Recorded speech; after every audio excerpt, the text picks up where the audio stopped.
As we all know, how a story is told depends on who is telling it. The Bible story you just heard is told in the third person with Jesus as the central character.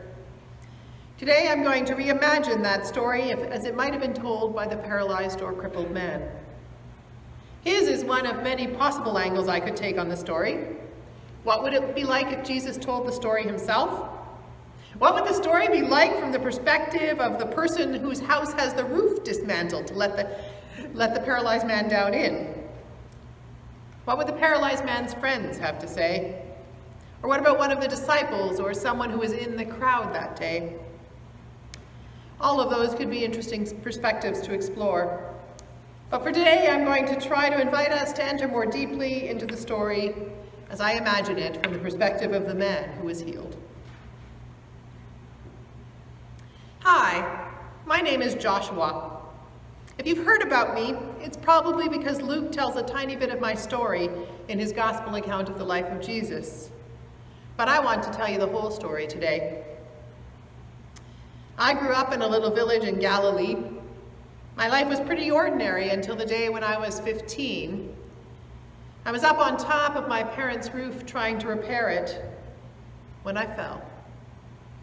The roof wasn't so high, at least not compared to your roofs, but I fell wrong and I heard a snap, and from then on I couldn't move my legs. After that, my life was much more difficult. I had to depend on other people for pretty much everything. My father and brother would carry me twice a day to the privy. I couldn't help in the fields or get a job as a day laborer to contribute to my family.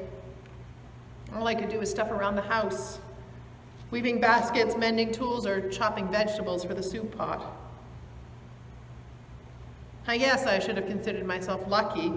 I still had the use of my hands and arms. But all I could see was what I had lost. The ability to run, to jump, to work, to dance. The neighborhood kids were terrible, teasing me mercilessly and calling me useless.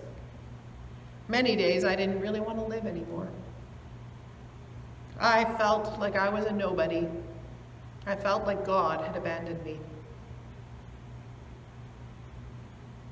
Yet one day I heard about this man named Jesus. They said he was touring around Galilee healing people. He had such a big reputation, this man from Nazareth. Nazareth, a little town like the place I grew up in. I wasn't sure I dared to hope that he might heal me. I'd been paralyzed for so long it was hard to imagine any other life. Yet I figured this might be my chance. Of course, it meant asking for help again. I couldn't get myself to the village where Jesus was staying all by myself. There is only so far you can go crawling on your hands and dragging your legs behind you. I'd need 4 men to take me there. So I started asking. My father and brother were natural choices. It would make their lives easier if I could walk again. My sister's husband also agreed to help when she asked him. He is a kind-hearted man. So we needed just one more. I saw one of my old friends who had teased me so much when I was first injured. He was walking by our house, and I decided to take a chance. "Hey, Joe," I called out.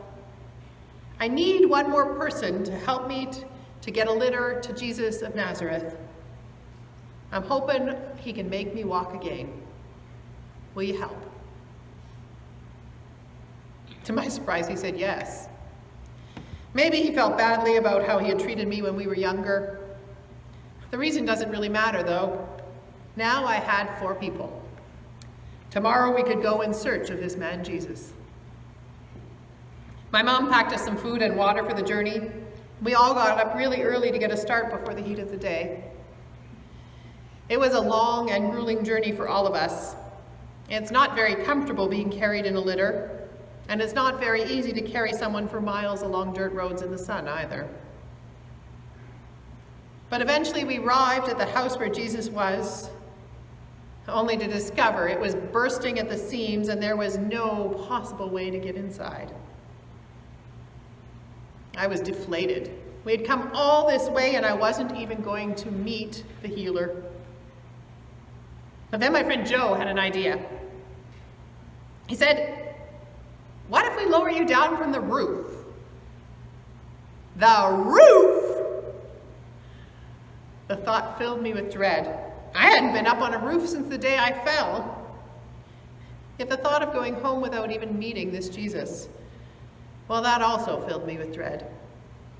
We'd come so far, how could we quit without trying? So reluctantly I agreed, and my brother, my friend, and my brother-in-law scampered up onto the roof, and my dad stayed down below to help them ease me up while the others lifted. I shut my eyes tight as they lifted my litter off the ground and onto the roof. Then they maneuvered me to the middle of the roof and took off some tiles. I thought how ironic it was that they were here removing part of a roof to try to help me get to the healer, when I was patching a roof when I got injured. Once they had a hole large enough to lower my litter through, they started letting me down. It was terrifying to be descending from the roof in a litter, but I made it safe and sound to the floor. I was so delighted to feel the steadiness of the floor under my litter. And for a moment, I didn't even really notice all the people around. But then I did. And once again, I was terrified. Many of them looked really angry that I was interrupting the teacher's talk. Jesus didn't look angry, though. I was so relieved. He gave me this look of pure compassion. I remember it to this day. Even if he hadn't spoken to me, even if he hadn't healed me, that look would have changed my life. He looked at me as if I mattered, as if I was someone. He said to me with love in his eyes, "My friend, your sins are forgiven." Lots of people over the years had said my paralysis was God's punishment for my wickedness, and others had said it was my fault for being careless. I didn't realize how much the weight of all those judgments had had in my life, how much they had contributed to my despair. When Jesus said, "My friend, your sins are forgiven," it was as if somebody had lifted a huge boulder off my chest and I could breathe more easily. Then I heard the good religious people in the corner grumbling. "How dare he," they said. "Does he think he is God to forgive sins?"